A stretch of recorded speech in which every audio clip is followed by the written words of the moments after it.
kapatid, welcome back to my YouTube channel and this is Behind Nikoy TV. Share ko lang sa inyo yung ginagawa po natin ngayon dito sa si Chairman. Kamusta po kayo, Chairman? Okay naman. So, Okay, ayos ba?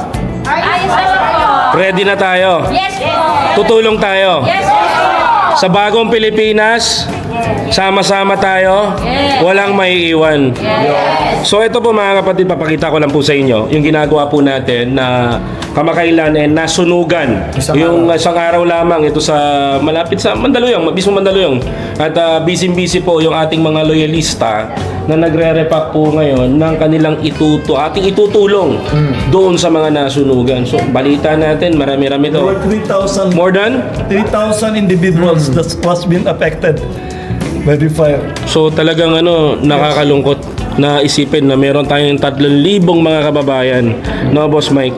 Ayun At syempre yung mga damit na nakolekta natin na kung sino-sino po yung mga loyalista na mga nag-donate, lalong-lalo na yung mga kilalan ninyo na hindi namin sasabihin, swerte na lang kung kanino mapupunta yon, pero kilalang-kilala nyo lahat yun. Kung kanino, kung sino mga nag-donate niyan, nako, siguro si Sir na bahalang magsabi kung sino yun. Baka mamaya kay First Lady. so nakakatuwa lang kasi tulong-tulong po tayo. Hindi tayo nagiiwanan sa laban na to. Actually marami pa nga to damit pa lang yung inyong nakikita. Mamaya may mga pagkain pa silang ire-repack. Tapos mga napakaraming napakaraming mga hygiene kit to. Pararin natin. Bro, halika rito dito. Hindi pa lang pala yan, baka mamaya isipin ng mga manonood. Opo, hindi. Ano pa lang po ito? Parang pandagdag. Ito yun. Nakikita niyo po ba yan? Hindi lang po yan yung ipamimigay, kundi marami pa hong mga karagdagan. Tulad ng ipaliwanag mo, paliwanag Yung mo. mga hygiene kit po, tsaka mga blanket, lahat po ng pangangailangan nila ng panandalian na po. Mga food pack, pagkain. mayroon din Oh, po food yan. pack. Bali, lang po yan, pandagdag lang po yan. So yung mga damit, alam mo malaking partner malaking tulong din kasi yung damit number 1 sa mga kababayan natin na sunugan. Especially kasi yung iba doon walang naisalba. Tsaka lang magpapasko partner. Oo nga eh. Pero tingin ko hindi na nila kailangan na bumili ng pamasko na damit kasi ang gaganda nito. Ang mamahal nga. Oo, mamahalin at saka branded Branded. Imported pa yung iba imported. Kita nyo Ganyan ang loyalista pag tumulong. Saka may mga bagong kumot, ayun, 3,000 na kumot. Tapos Nako, dadagdagan niya ng mga hygiene kits, lahat ng mga kailangan nila toiletries. Yun. Meron pa, parating. At saka nga daw po food packs pa na Yes. parating. Oo. Meron pa raw mga kumot at saka mga kutsyon na parating Oo. Pwede ka na matulog. Pwede ka na matulog. Makikigulo muna kami dito mga kapatid Oo. Ay napakarami pala nito, boss. Oo, dami. Napakarami. Parating pa yung iba. Si Nay, kamusta po? Parang tahimik kayo dyan Naghihilera. Seryoso. Opo. Sa bagong Pilipinas, ano ang nakikita mo? Bakit ganito ang mga loyalista? Hindi nakikita to Ganyan talaga pag sir, tahimik pero nasa bugso ng damdamin ay tumulong sa kapwa. Yun. Kasi like I said mga kababayan ko, first time nyo lang makikita to na ganito yung ginagawa ng mga loyalista. Tahimik na tumutulong. Ako lang yung makulit na nag-video dito.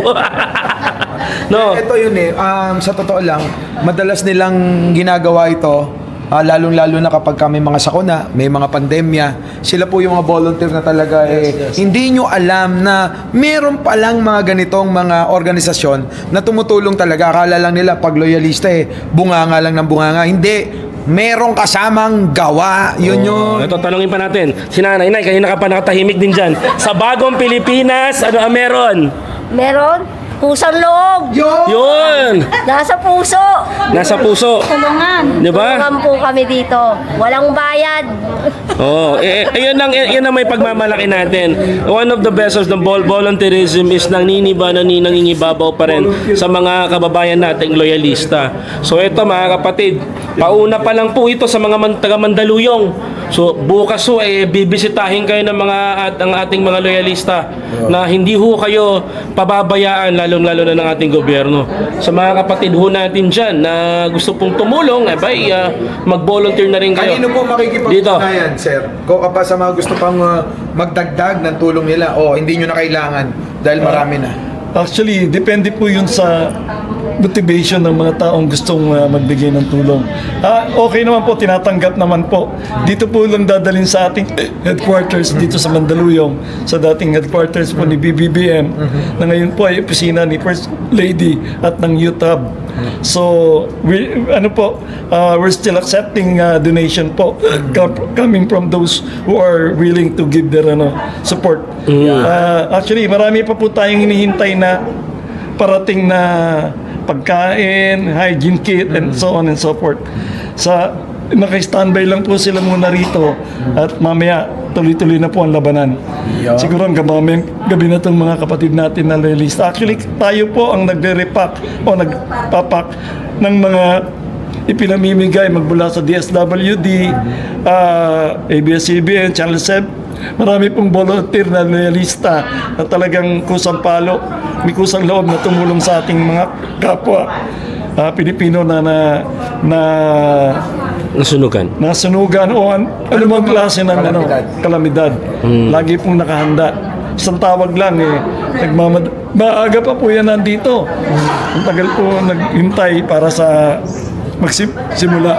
Saglit pa lang po kami nag-i-impake, nagre-repack o nagpapak.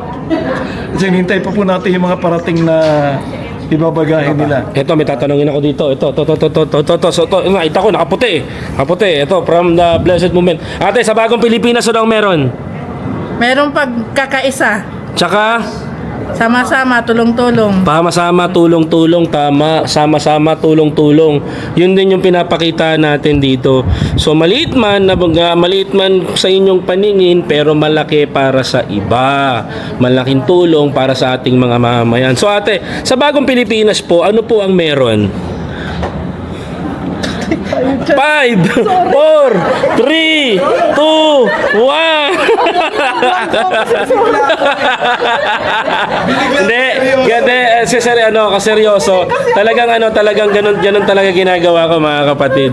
So, pinapatawa lang po namin kayo. So, maraming salamat po sa mga kapatid natin na Marcos Loyalist. Kami po ay lubos na nagpapasalamat po sa inyo sa oras na sinasakripisyo nyo po na ito pong mga tao na to ay dapat nasa kanilang mga pamilya, nasa kanilang tahanan, nag-aasikaso. Pero ito po, mga kapatid, voluntaryo na tumutulong para sa ating mga Pilipino na nangangailangan. So, Boss Mike, isa lang sabihin natin. Ano pa nga ba? Di maraming salamat po sa inyo at patuloy po natin. Kasama niyo po kami. Kasama niyo po kami. Kasama natin lahat, yung mga OFW sumusuporta, yung mga nagmamahal sa gobyerno, nagmamahal kay Pangulong Bongbong Marcos, at syempre yung nagtatanggol para sa katotohanan. Yan, sa bagong Sa bagong Pilipinas, bawal ang tamad, bawal ang korap, bawal ang mapang-abuso sa pera ng tao ng bayan. Yan ang sinasabi ng ating Pangulong Bongbong Marcos. Correct. Kaya sa bagong Pilipinas, magtutulungan tayo. Mabuhay ang ating mga realista. Maraming salamat po. See you later, guys. Babalik po ako dito. Papakita ko naman sa inyo yung pagre-repack nila ng pagkain. Okay, bye-bye!